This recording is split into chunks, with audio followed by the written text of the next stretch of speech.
अ, नमस्कार मंडळी. ही ही माझी आजी आहे. ही माझी आजी आहे. तर मी आजीला थोडंसं बोलतं करण्याचा प्रयत्न करणार आहे. की कसं आहे, की कारण आजी इथं शेतामध्ये राहते माझ्या मामासोबत. तर मी आजीला काही प्रश्न विचारणार आहे. तर मी आजीला माझ्या बाय म्हणतो.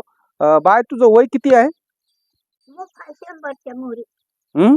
100च्या मोहरी. अच्छा, 100च्या मुरी वय वय आहे का? हो. हां? होय. बरं, बरं, बरं, बरं. तुला इथं रानात एकटी राहतेस, तुला भीती नाही का वाटत?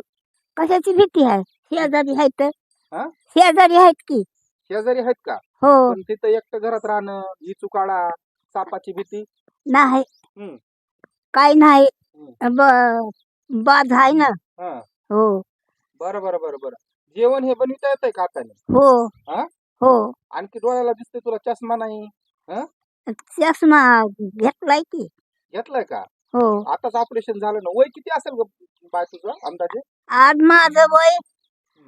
तुला काय कळत रजाकाराच्या बाऱ्याच्या आधी माझं लग्न झालंय. मित्रांनो, हो. की माझ्या आजी सांगते लग्न कधी झालं, की जर ज्यावेळेस हैदराबादच्या निजामाची सत्ता होती मराठवाड्यावर, जेव्हा मराठवाडा नंतर स्वतंत्र झाला, तर त्या काळाचं सांगते, की त्यावेळेस लग्न झालं. बरं लग्नावेळेस किती वय होतं बाय तुझं? मला कळत नव्हतं. हं? कळत म्हणजे नव्हतं. अंदाजे माझ्या की 12-13 वर्ष वय होतं. तर तेव्हापासून जर विचार केला तर माझ्या मते आता स्वातंत्र्य काळालाच 75 वर्ष पूर्ण झालेले आहे.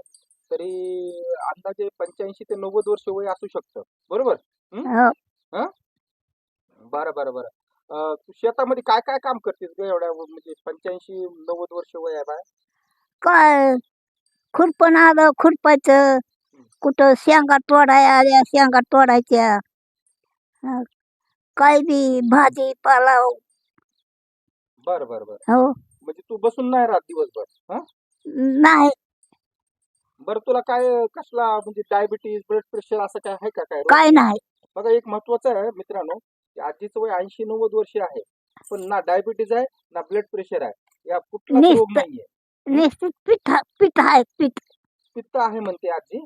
आता ते कशाने आहे पित्त मला माहित नाही. पण अशी जी वयानुसार होणारे रोग आहेत, जे की हे डायबिटीज आणि ब्लड प्रेशर असा कुठलाही रोग नाही.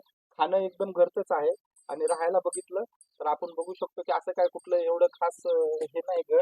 हे साधंच राहणं आहे आणि सगळं काही हे आहे.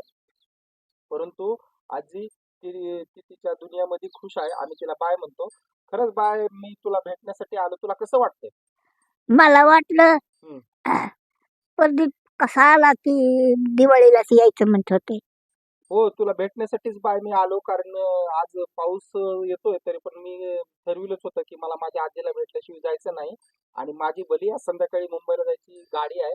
पण मी ठरविलं होतं मनाने, बायची भेट कसल्याही हालतीत घेणार आणि ती तयारी करूनच बाय मी तुझ्याकडे आलो. बरं. बरं, बरं. बरं हा. बाय हा. जी माझी आई आहे म्हणजे तुझी लेक, तिच्यासाठी काय एक संदेश दे ना, काय बोल ना. हा. माझ्या आईसाठी काय संदेश सांग ना, काय बोल तिच्यासाठी. हो. हां, बोल. हा. हा- हौसा हौसा माझी माझी काळजी घेतीये. हं. कशी आहेस काय तुला दिसत आहे का लांबवर दिसतंय का म्हणलं आपल्या शेतात टाकतो दिसतंय तिकडं. हा. मग सगळ्याची काळजी घेते. प्रदीप कसा आहे प्रदीपाचे लेकरं कसे आहेत राजाचे लेकरं कसे आहेत राजा जातोय का कामाला प्रदीप गेला का कामाला. बरं. हो. बाय तू खरंच सगळ्याचीच काळजी घेतेस. हे खूप खास विषय आणि मी माझ्या आजीला ना लहानपणापासून बघत आलोय. कारण आम्ही लहानपणी आजोबाला यायचो तर आमच्यासाठी लय वेगवेगळे पदार्थ खाऊ घालायचे. जसे की पहाटे उठून 5 वाजता करंज्या बनवणं, त्याच्यानंतर गुलगुले बनवणं. तर हे मी आजीचे मला ते तेव्हापासूनचे खरंच दिवस आठवतात आणि दिवस आठवले की खूप म्हणजे कधी-कधी असं वाटतं कधी जाऊन एकदा आजीला भेटू. पण कसं आहे की अंतर खूप आहे. त्यामुळं थोडंसं भेटणं रेग्युलर होत नाही. वर्षातून 1-2 चक्कर माझ्या होतात आणि मी आल्यानंतर नक्कीच मी माझ्या आजीला आवर्जून भेट देतो. तर बाय हां, आणखी काय बोलायचंय तुला तुझ्या मनाने? काय नाही आता तेच बोलले. हं. आलं